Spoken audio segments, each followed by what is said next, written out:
Fellow citizens, good evening. Today is the 30th of July, 2026. This is Abraham Awolij from the PCCA, the voice of the people of South Sudan. I'm here to deliver an address on the 5th anniversary of the PCCA and the commemoration of our Martyrs' Day. Fellow citizens, today we gather to commemorate Martyrs' Day, a sacred day in the history of our nation that also marks the 5th anniversary of the People's Coalition for Civil Action Declaration. On this day, we bow our heads in honor of our founding father, Dr. John Garang de Mabur, and all the brave men and women who laid down their lives, from the anti-colonial struggles to the liberation wars of Anyanya I and the SPLA to secure the freedom of our people. Their cumulative sacrifices gave birth to the Republic of South Sudan and entrusted us with the responsibility to protect the nation they helped create. We also pay tribute to the resilient people of South Sudan, from Boma to Raja, from Numili to Reng, whose courage, sacrifice, determination sustain our long journey to independence. Today, those same citizens continue to endure hunger, insecurity, displacement, economic hardship, and political repression with remarkable resilience. We stand with them and we dedicate ourselves once again to the cause for which generations of our martyrs gave their lives, a free, peaceful, democratic, and prosperous South Sudan. I also want to take a moment to salute and congratulate the students of Juba University who over the last few days have been demonstrating, protesting in front of GPOC, the great pioneer operating company, because GPOC failed to pay their school fees on time, and when the time for them to sit for their exams came, they were kicked out of their classes. So they decided to pursue their rights in a peaceful manner. That is exactly the spirit of the PCCA. We urge our citizens, especially students at Juba University, Upper Nile University, Baragazal University, Rumbek University of Science and Technology, and John Garang University of Science and Technology, and Starford University, Catholic University, and all institutions of higher learning, and students in secondary school and even primary school. It is students across the world that shape the future of their country. So we are proud that these students took the courage to face GPOC with bravery and courage. That is precisely how South Sudan is going to be redeemed and reclaimed. We salute you, students, and we encourage others to join you in pursuit of justice and in pursuit of freedom in South Sudan. Now let me get back to the address. Our liberation struggle did not end with the raising of our flag on 9th July 2011. The independence marked not the end of our journey, but the beginning of a new national responsibility to build a state worthy of the sacrifices that made it possible. That remains the unfinished task before our generation. It is in pursuit of that unfinished mission that the People's Coalition for Civil Action, PCCA, was founded. We reaffirm today our unwavering commitment to remain the voice of the people of South Sudan, the custodian of the ideals of our liberation struggle, and a torchbearer for the aspirations of a peaceful, democratic, and prosperous South Sudan until those aspirations are finally realized. Why was the PCCA founded? 5 years ago, on 30th July 2021, a small group of patriotic South Sudanese established the PCCA. We did so because we believed our country had reached a dangerous turning point. Having witnessed the conduct of government during the first decade of independence, we concluded that South Sudan's greatest challenge was not a lack of natural resources. It was not a lack of international goodwill. And it was not a lack of peace agreements. Our greatest challenge was and remains a profound failure of leadership. We had warned that South Sudan was being consumed by a profound failure of leadership. Instead of providing strategic vision and national direction, the political leadership increasingly pursued power through violent competition. The deliberate exploitation of ethnic divisions, the building of patronage networks, and the capture of state institutions for personal and partisan advantage. We saw the institutions built through decades of sacrifice being captured by a narrow political elite. Rather than serving the people, the state was being transformed into an instrument for preserving political power, enriching a privileged few, and suppressing democratic freedoms, and perpetuating impunity. We also warned at the time that the revitalized Agreement on the Resolution of Conflict in South Sudan, RRCs, though intended to restore peace and guide the democratic transition, had already been subverted and instrumentalized.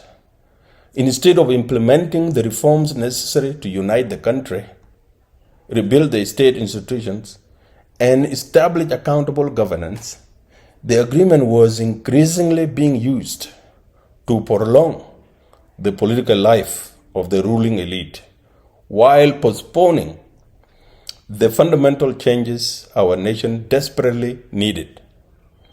At the time, the country's principal political leaders still governed together under the peace agreement. Today, they are divided once again.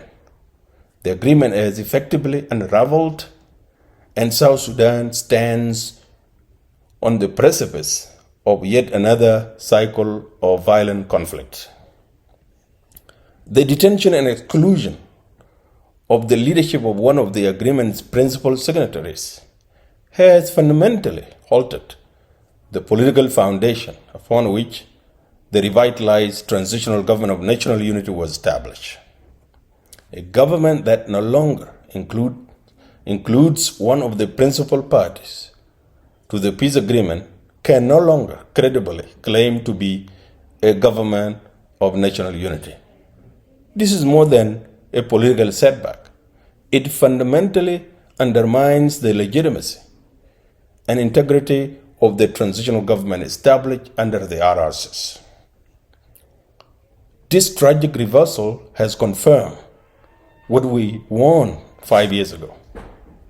A nation cannot be built by leaders who place themselves above their country, who place power above peace, and who place political survival above the welfare of their people. Where personal ambition replaces national purpose, peace becomes impossible. Institutions fail, and the hopes of an entire nation are sacrificed for the survival of a privileged few. In our 2021 declaration, we reminded the nation that the people of South Sudan had already spoken through the South Sudan National Dialogue. Among its most consequential recommendation was the call for President Salva Kiir Mayardit and Dr. Riek Machar Teng to step aside in the national interest and give the country a new beginning under a new political dispensation. 5 years later, that recommendation has lost none of its relevance. It has only gained greater urgency. The conditions that inspired it have not improved. They have deteriorated. The crisis it sought to prevent has not been resolved. It has deepened. The leadership failure it sought to remedy has not been corrected. It has become even more pronounced. We therefore reaffirm our unwavering support for the sovereign voice of the South Sudanese people, as expressed through the national dialogue, and call for the full implementation of its resolutions.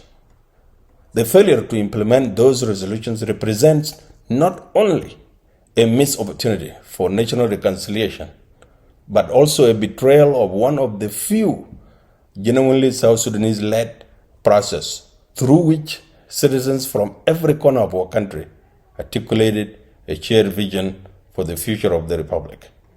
The aspirations expressed through that process remain the most legitimate foundation upon which to build a peaceful, democratic, united, and prosperous South Sudan.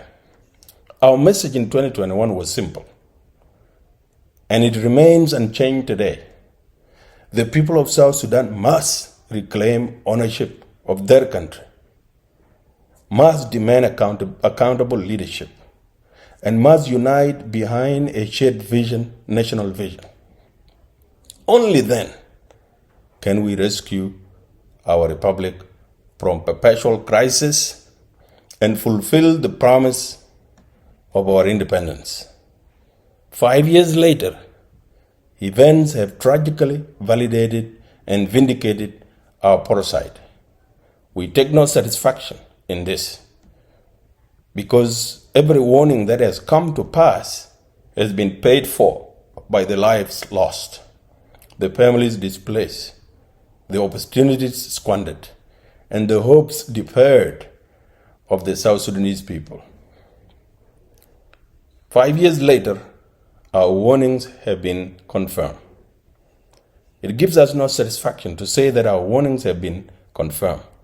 We would have preferred to be proven wrong by a leadership that chose peace over conflict, leadership that chose national service over personal ambition, a leadership that chose public good over private gain. Sadly, that has not been the case. 5 years later, South Sudan stands in a deeper political, economic, and humanitarian crisis than when we issued our declaration in 2021. The failure of leadership we identified has become more pronounced, while the absence of strategic vision and a national purpose has driven our country even farther from the aspiration of its people. For 15 years, South Sudan has remained trapped in a cycle of violent political contestation. Hundreds of thousands have lost their lives, millions have been displaced, and an entire generation has grown up knowing little except war, poverty, displacement, and uncertainty in a country blessed with plenty.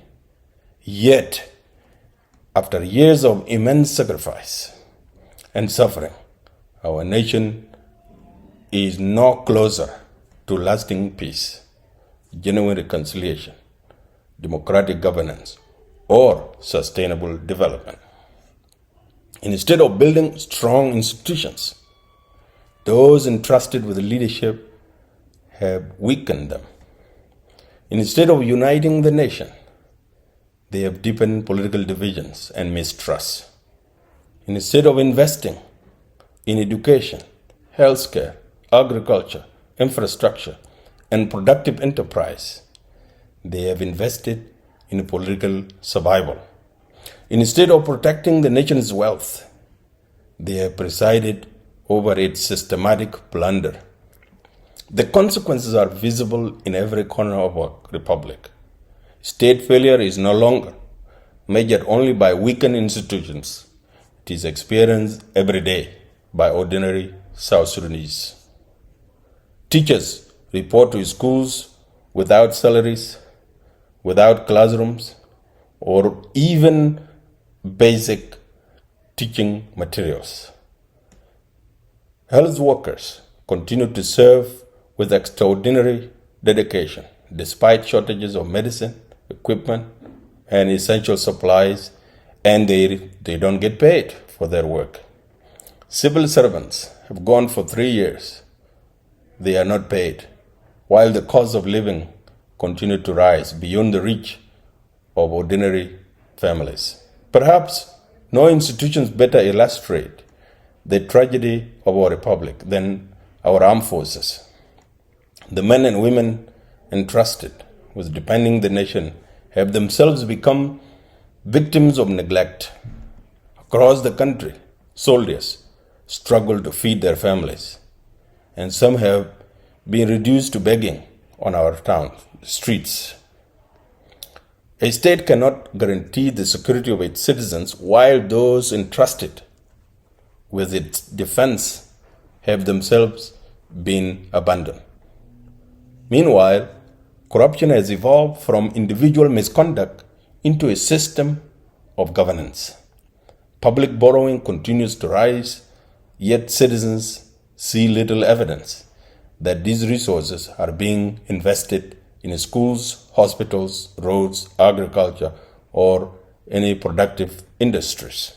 Instead, national wealth continues to enrich a privileged few, while the country sinks ever deeper into debt.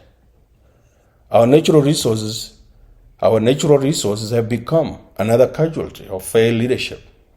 As oil revenues dwindle and decline, gold and other strategic minerals have emerged as the country's next economic frontier. Yet, instead of establishing transparent and accountable institutions to ensure these resources benefit all South Sudanese, the government has allowed disorder, illicit exploitation, and conflict to spread across mining communities. Equally alarming is the continued encroachment upon parts of South Sudan's southern and southeastern frontiers, particularly in areas believed to be rich in gold and other strategic minerals. Rather than firmly defending the sovereignty and territorial integrity of the Republic, the government's response has been marked by silence and inaction. This failure raises profound questions about whether the national interest is being subordinated to the political survival of those in power. Our martyrs did not sacrifice their lives so that the future generations would inherit a country whose borders are encroached upon, whose natural resources are plundered, and whose sovereignty is treated as negotiable. No government has the moral authority to compromise the sovereignty of the Republic in exchange for its own political survival. South Sudan's land is not a bargaining chip, and its natural resources are not private property of those who currently occupy public office. They are the common inheritance of every South Sudanese, present and future generations, and must be managed transparently, lawfully, and in the interests of the country. We therefore call upon the people of South Sudan, particularly the communities living in our mineral-rich regions, to remain vigilant, to peacefully defend their land, their environment, and their constitutional rights. We call upon our regional neighbors and international partners to respect and uphold the sovereignty and territorial integrity of our republic. The wealth beneath our soil must become a foundation for national development and shared prosperity, not another source of corruption, conflict, and dispossession. The path forward, fellow citizens, the time has come to renew the call we first made 5 years ago. South Sudan cannot be rescued by another recycled political arrangement among the same political elites, nor can elections conducted amid insecurity, political repression, institutional collapse, and the continued detention of political leaders produce a legitimate democratic transition. Elections should unite the nation around the sovereign will of the people, not deepen divisions or become another trigger for conflict. The future of our republic will not be determined by the decisions of a few politicians, but by the courage, the conviction, and collective action of its citizens. History teaches us that no nation has ever been transformed by passive spectators. A fearful people cannot build a confident nation. Citizens who surrender their voice ultimately surrender their future.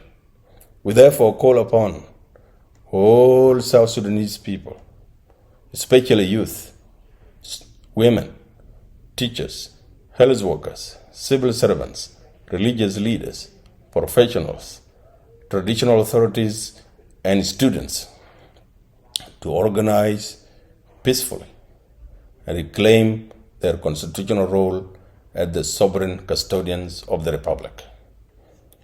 Our struggle is not against any community, it's not against ethnicity, or even against a region or political affiliation. The struggle is against corruption, authoritarianism, state capture, impunity, and failed leadership. We therefore call for disciplined, peaceful, non-violent civil action in defense of constitutional democracy, in defense of justice, in demand for accountable government, and in defense of the sovereignty of the people of South Sudan. We also urge our communities across South Sudan to remain vigilant in protecting their land and natural resources until leaders derive their authority through free and credible elections and govern through transparent and accountable institutions. Citizens must peacefully resist the continued exploitation and looting of the nation's wealth. To the political elite, our message is unequivocal. The patience of the South Sudanese people is not without limit. Leadership is a public trust, not a private entitlement. Those who hold public offices do so on behalf of the people, not above them. To our neighbors across the region, we ask you to stand with the people of South Sudan, not merely with those who occupy position of power today. A peaceful, democratic, and prosperous South Sudan is in the interests of the entire region. To the African Union, IGAD, the United Nations, the Troika, and our international partners, we reaffirm a simple truth. Lasting peace cannot be sustained through elite bargains alone. It must rest upon the aspirations, participation, and consent of the South Sudanese people. The PCCA's 5th anniversary resolution. On this 5th anniversary of the People's Coalition for Civil Action, we solemnly reaffirm the following commitments. First, we reaffirm the principles of the PCCA's declaration of 30th July 2021. The central challenge confronting South Sudan remains a failure of leadership, and our struggle for constitutional, democratic, and accountable governance continues. 2, we reject the manipulation of peace agreements, manipulation of political dialogues, and manipulation of electoral processes as instruments for extending elite rule rather than advancing the interests of the people of South Sudan. Third, we commit ourselves to organizing and mobilizing disciplined, peaceful, and nonviolent civil action throughout South Sudan. Sovereignty belongs to the people, and the people must reclaim it peacefully.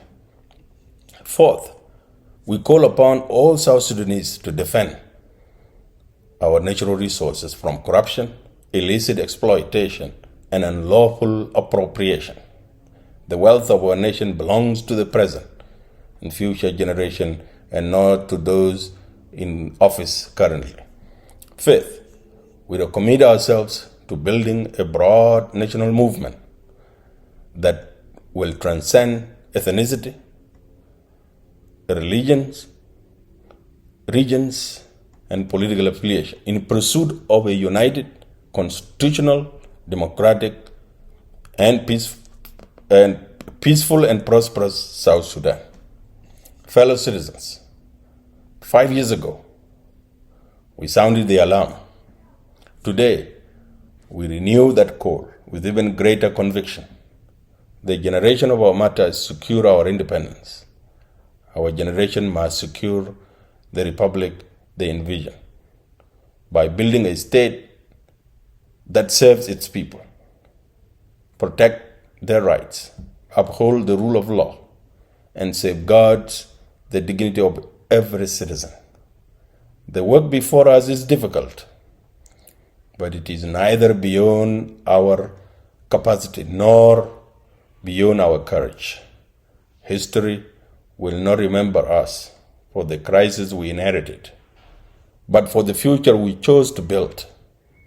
Let us therefore move forward, not with hatred, not with vengeance, and not with violence, but with courage, unity, truth, and unwavering commitment to justice. Together, we shall reclaim our republic. May God bless the Republic of South Sudan.